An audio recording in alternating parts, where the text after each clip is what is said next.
Spoštovane gledalke in spoštovani gledalci, lepo pozdravljeni v naši oddaji Pot poti.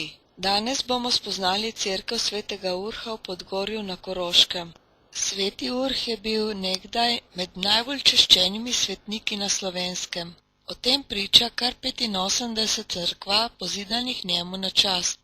Rodil se je okoli leta 890 v Augsburgu v Nemčiji. Kot deček je bil Urh tako slaboten in bolehen, da so se nenehno bali za njegovo življenje.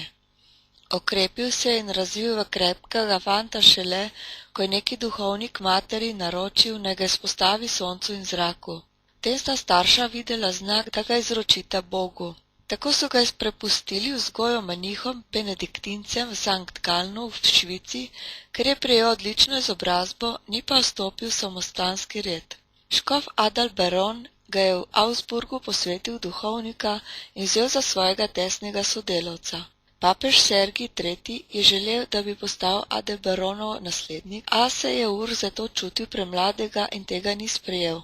Takrat mu je papež prerokoval, da bo to moral storiti kasneje, ko bo škofijo v razvalinah, kar se je tudi res zgodilo. Škofijo je prevzel leta 923, star komaj 31 let in jo vodil 50 let.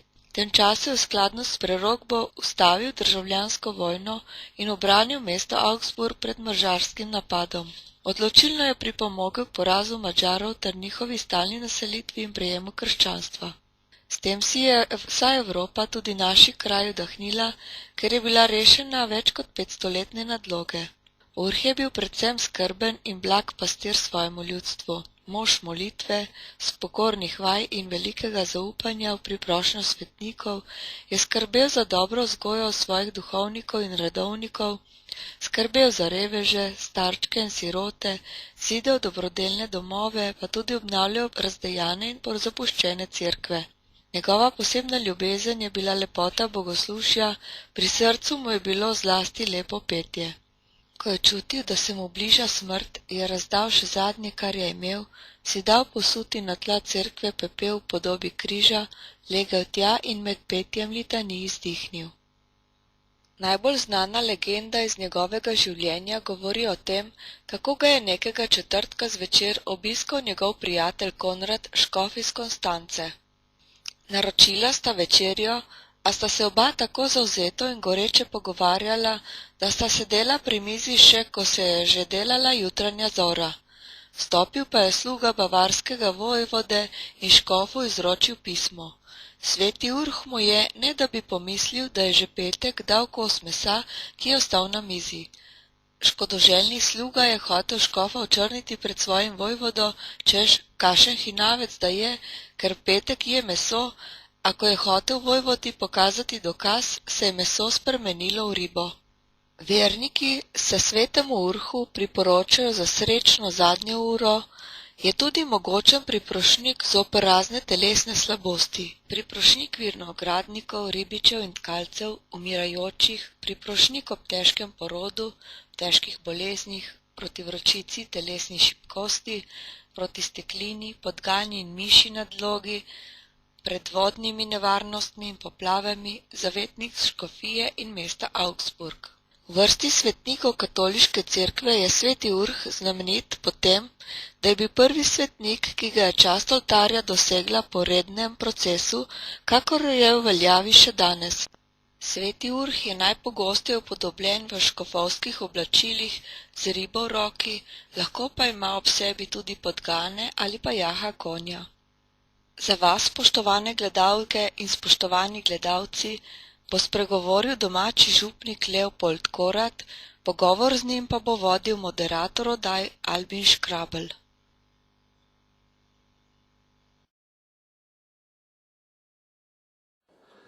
Hvala Jezus in Marija, drage gledalke in dragi gledalci oddaje Pot poti. V naših oddajah se trudimo, da govorimo o krščanskih vrednotah, o ljubezni do Kristusa in naše nebeške Matere Marije, o molitvi, postu, krščanskih praznikih.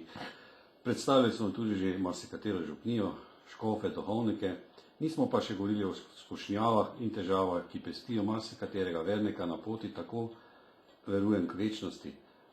Ravno skušnjave so tiste, ki nam z Božjo močjo ter molitvijo pomagajo, da se jim pravzaprav opremo in na koncu zmagamo. Smo tudi v času posta, ki v resnici kristjane prizadevamo, da bi se poboljšali, postali boljši pečevalci vere in tako naprej.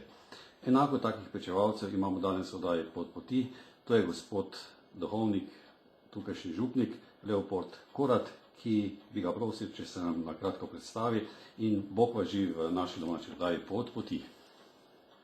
Lep pozdrav vsem gledalcem oddaje Pot poti. Sem Leopold Korat, župnik tukaj v Podgorju pri Slovenj Gradcu. Drugače sem doma iz Mežice, pod goro Peco, odkjer sem tudi odšel v bogoslovje, v semenišče in začel svojo duhovniško pot. Pri tem sem bil tudi že trgovec, sem končal kot trgovsko šolo, nekaj let sem bil tudi pismonoša, medtem sem končal tudi srednjo šolo za vpis potem na fakulteto. Sedaj sem pa tukaj že 15 let župnik, prej sem bil tudi v Slovenj Gradcu, to je par kilometrov od 3 leta, 6 let v Meslinji, Šentilj pod Turjakom, župnija in pa 2 leti v Velenju. Vaša življenjska izkušnja vas je privedla do tega, da danes pogumno pričujete in ljudem pripovedujete o njej. Ali bi lahko našim gledalcem oddaje Pot poti povedali to vašo zgodbo?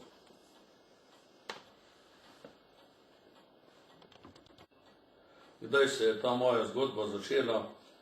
Čisto točno je to težko povedati, ne? To je tako pa približno recimo kup zrna, kdaj se začne pri prvem zrnu ali pri 1000. To je nekaj podobnega, ne veš pri kateri steklenici recimo, ampak vem, da sem skozi tek po malem pel, tako da je potem bilo seveda zmerom slabše. V glavnem sem začel pri pivu, končal tudi pri žganih pijačah. Ko sem šel iz mesta Slovenj Gradec za kaplana v Šentilj pod Turjakom, sem tam tudi prvič povedal gospodu župniku, da imam pač težave z alkoholom, da mi naj to in tam pomaga kaj.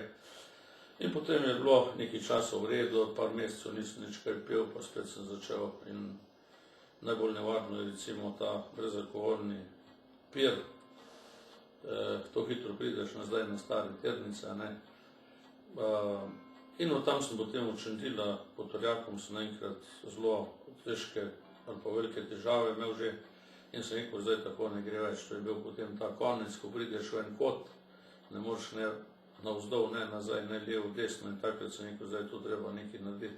Če ne bi takrat zaustavil to zadeve, prav gotovo ne bi bil zdaj župnik.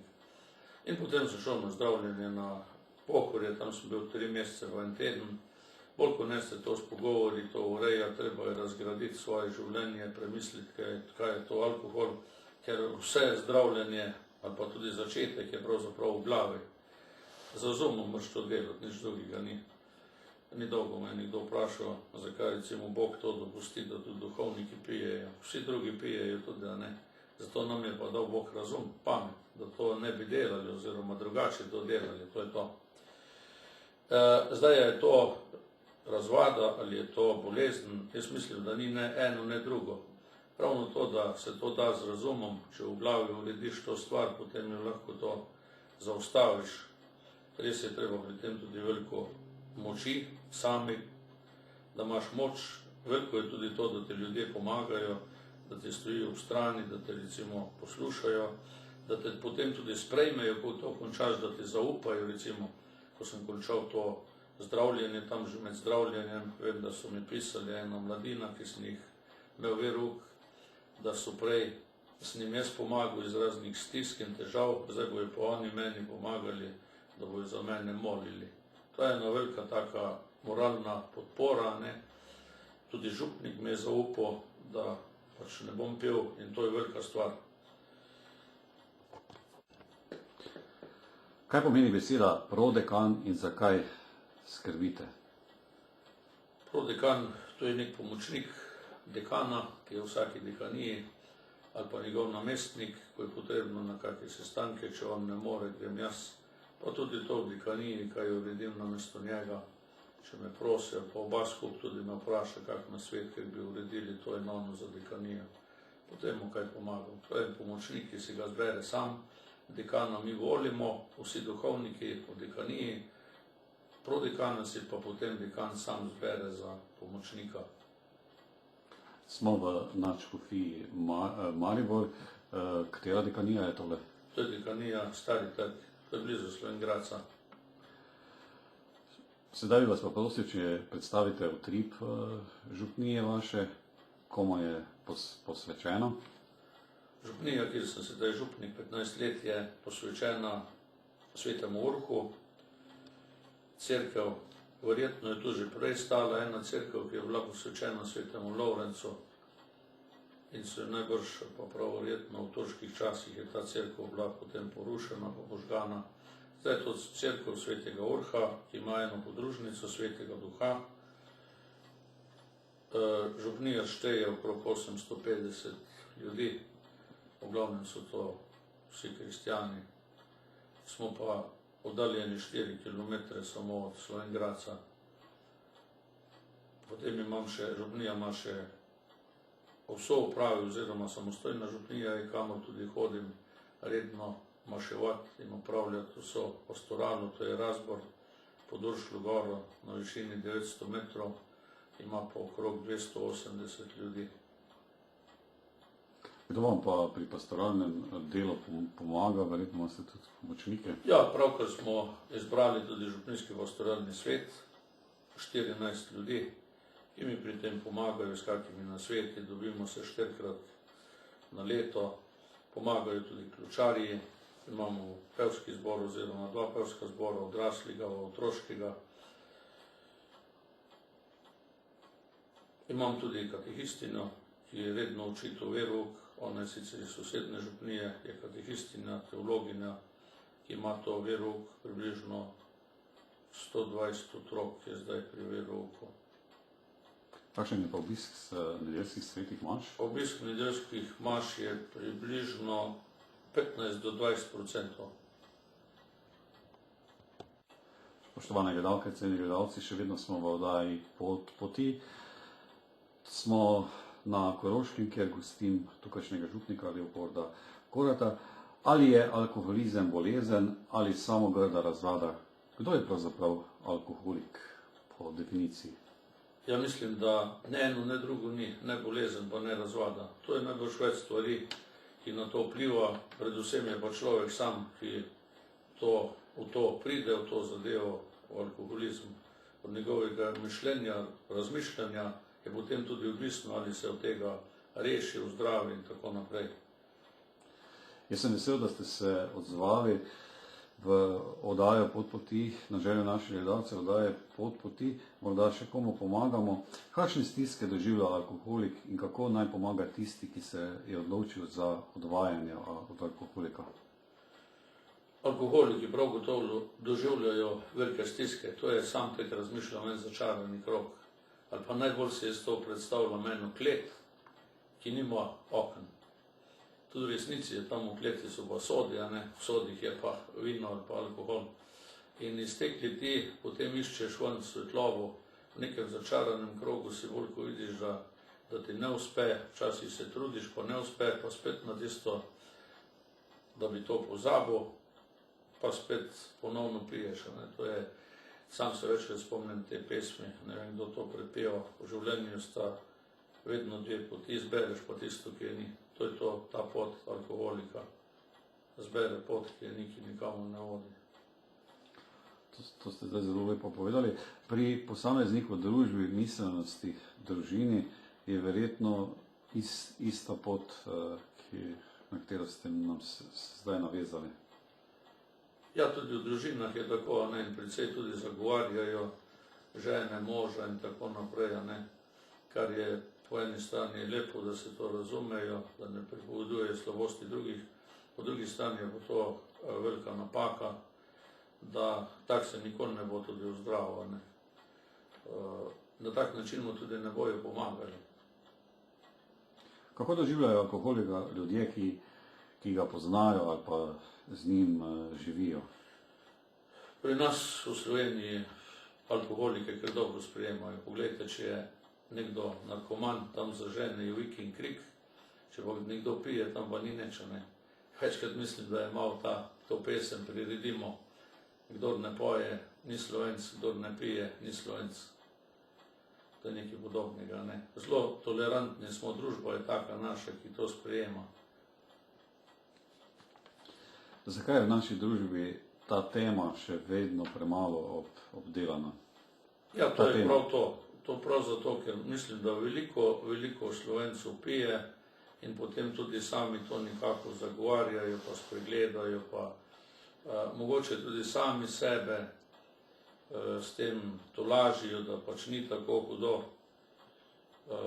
Zato je taka družba, smo nasploh, da to ne obsojamo in se s tem bolj malo pogovarjamo, o tem malo razmišljamo. Mi ne znamo praznovati drugače kot z alkoholom. Nobenega praznika, od rojstva do smrti se povsod samo pije. Kako bi se človek odvrnil od alkohola?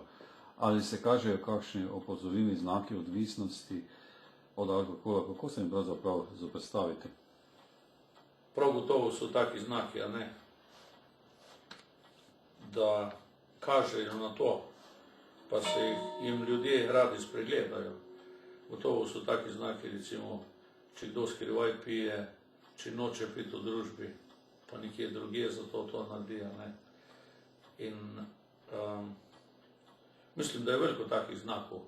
Ni treba to, da je nekdo že obližil neki v kanalu ali v cesti, da je to alkoholik. Tudi mnogi drugi so skriti, recimo, ki jih ne prepoznamo.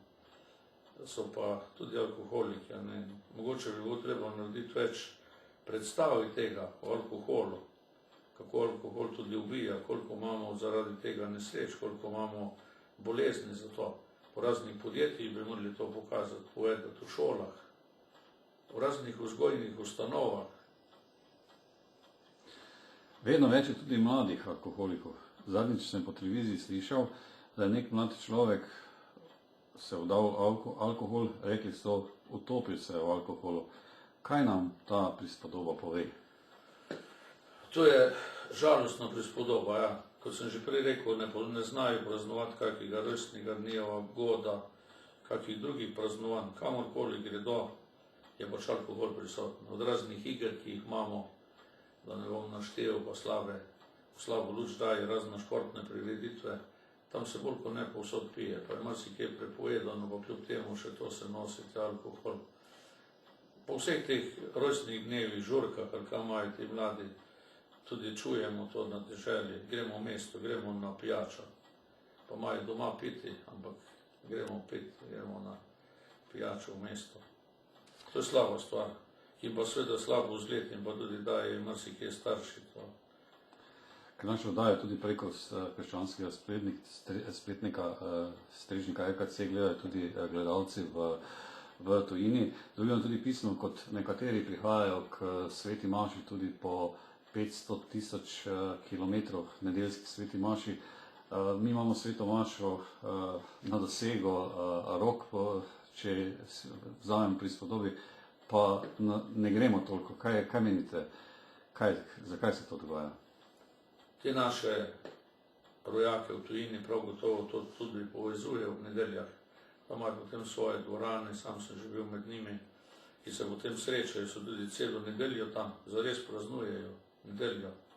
Nedelja je za njih še Gospodov dan, po eni strani, po drugi strani pa tam srečajo Slovenijo v malem, srečujejo se s tem. Imajo manj takih drugih stvari, ki bi jih pri tem motile, kot pa jih imamo mi pri nas, a ne. Mi imamo danes velike centre, kjer so postavljene moderne cerkve, kamor ljudje zahajajo, da si krajšajo v nedeljo čas. Po drugi strani pa seveda je manj vere, tudi prav gotovo vera tudi upada. Manj zaupanja v Boga, človek si sam naredi vse, plača. To je to. Če bi še enkrat lahko izbirali, kaj bi storili drugače? Poglejte, glede pitja alkohola je vprašanje, kaj bi naredil drugače. Če začnemo s temi čeji, je velik problem, a ne. Po bitki je lahko vsak general.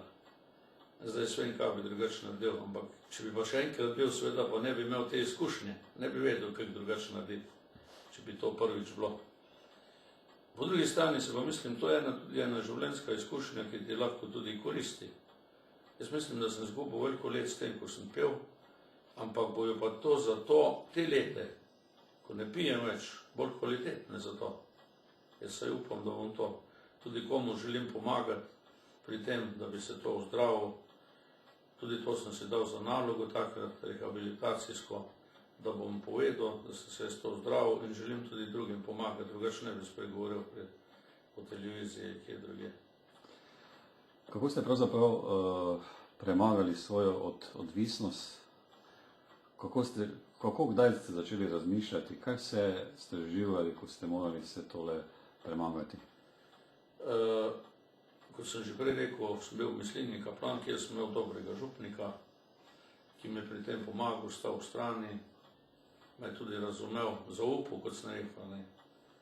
In ena izmed mogoče teh točk, ki so vplivali na to, da sem potem šel tudi na zdravljenje, je bila tudi ta, da je bil zelo slabe volje, takrat, ko sem zadnjič to se jaz napil in ni hotel priti k meni v sobo. To me je malo prizadelo in takrat sem si tudi rekel, zdaj pa je treba nekaj narediti z mano. In sem si tudi dal za nalogo, da enkrat pač grem to in naredim. Pa začnem živeti drugače. Novo življenje, to je neke vrste novo življenje tudi. Drugače gledam svet. Če ne bi bil danes tak, kot sem, da bi še danes pel, potem ne morem biti župnik. To ne verjamem. Ali vam je pri tem pomagala vera Gospoda Jezusa? Kako se pravzaprav počutite kot duhovnik? In komu se lahko zahvalite za ozdravljenje? Tudi v veri sem prav gotovo iskal neko oporo. Ne. Prav gotovo mi je tudi Bog pomagal. Tudi to, še enkrat rečem, Bog je nam dal pamet, razum, da lahko razmišljamo. Seveda mi ni Bog takoj odvzel to, a ne, to bi bilo malo čudno, tako rečemo, da danes kdo trpijo ljudje po nedolžnem. Res je, marsikdaj smo za to sami mi krivi. Tako je tudi pri tem. Lahko sem molil, prosil, sem moral pa tudi sam kaj narediti sabo, ne. Predvsem svojim razmišljanjem, svojo tudi odločitvijo, neko voljo moš imeti. Samozavest. Prvi dan, ko nisem več pel, sem že imel večjo samozavest, danes sem zelo samozavesten. Vsako jutro, ko se zbudim, najprej zmolim Oče naš v zahvalo, da sem se trezen zbudil. Pa gre lep dan naprej potem. Bogu hvala. Še vedno smo v oddaji Pot poti.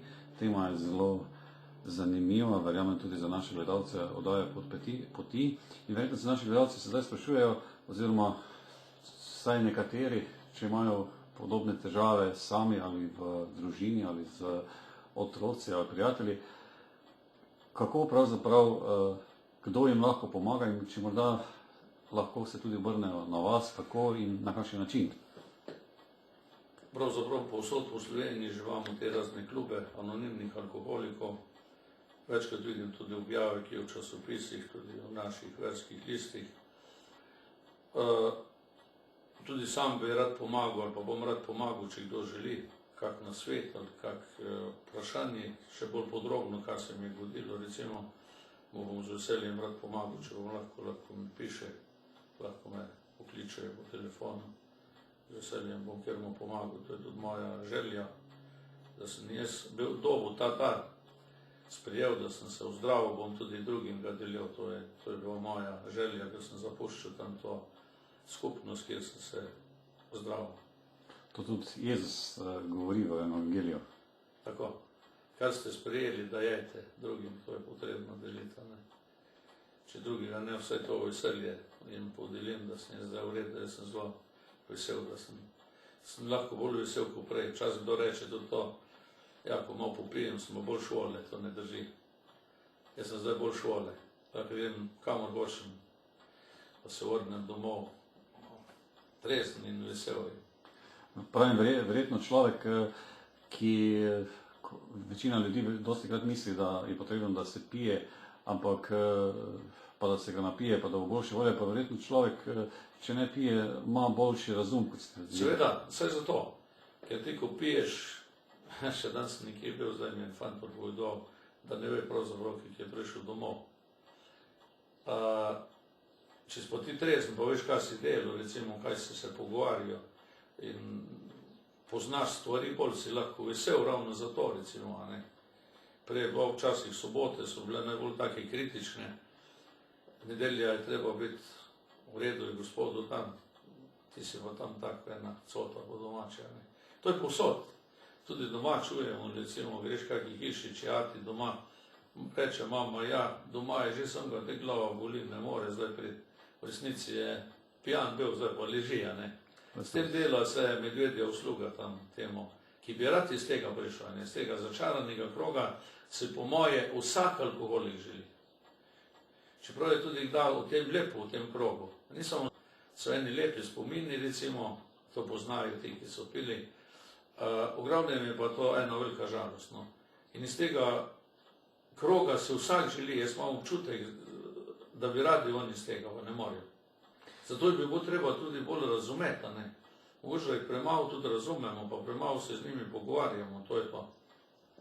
Morda bi našim gledalcem daje pot poti tudi kakšno zgodbo oziroma pričevanje povedali, kako ste komu pomagali. Je pa verjetno čisto drugače, če duhovnik pomaga kot pa nekdo iz medicine, kajti tu lahko tudi vključi duhovno plat življenja. Ja, res je. Tudi pri spovedi to vidim. Še drugo je pa, ker ko sem prvič to zgodbo javno povedal, sem dobil veliko pošto iz vseh koncev Slovenije. Tudi en telefon je bil iz Nemčije, takrat nepoznan, kliče neka gospa, me malo sprašuje, malo potoži, da je z njenim možem hudo narobe tudi. Zdaj po 10 letih, kakšno nedeljo nazaj spet zvoni telefon, je bil prav isti klic tudi iz Nemčije in ta gospa pripoveduje z veseljem, da je mož tudi se ozdravil oziroma je zdravljen alkoholik, da je zelo lepo doma zdaj v družini in da se tudi nameravajo letos oglasiti to v Sloveniji, pa tudi to pri meni. To je verjetno najlepše, kar človek dobi eno takšno povratno informacijo, preden ga tudi Bog nagradi, ne? Ja, to je zelo lepo, to si pol res vesel. Tudi mi se srečujemo, tisti, ki smo to dali skozi, enih 6 je naše, sedaj po 17 letih, še se dobimo 2-krat na leto, še ni dolgo smo bili skupaj. Malo poklepetamo se, povemo, komu gre v življenju, kako je tudi lepo zdaj, ko smo ozdravljeni, kljub temu so še težave ostanejo v življenju. Samo da zdaj jih trezni rešujemo. Prej smo pa to malo z alkoholom zakrili, ampak težavo bo treba vseeno rešiti, ki si bo včasih narobe rešil potem. Brez križa ni paradiža, ne? Tako, malo trpljenje je treba, da bolj veš, kako je lepo, ne. In jaz zdaj večkrat rečem, da poskušam delati to, kar je delal pa govoril apostol Pavel. On je rekel, ne gledam na to, kar je za menoj, ampak to, kar je pred menoj. Seveda je treba nazaj tudi pogledati, iz te naše preteklosti živimo lahko naprej. Drugače pa se trudim, da bi to, kar je pred menoj, lepše naredil, boljše naredil. Zelo lepo je bilo se pogovarjati z vami, ali včasih tisti, ki je pripeljal oddajo Pot poti k koncu. Kaj bi za konec dejali našim gledalcem oddaje Pot poti? Sedaj so pred nami velikonočni prazniki, praznik Kristusovega vstajenja, našega vstajenja. Vsak od nas tudi vstaja, pada. Ni tako slabo, ali pa najbolj slabo, če padeš, treba je vstati. Med temi smo tudi mi, ali pa sem sam, ki sem vstajal. Takrat sem se postavil en moto. Potem smo zdravljeni, ko sem prišel domov, sem rekel, noč je mimo, dneva pa še ni.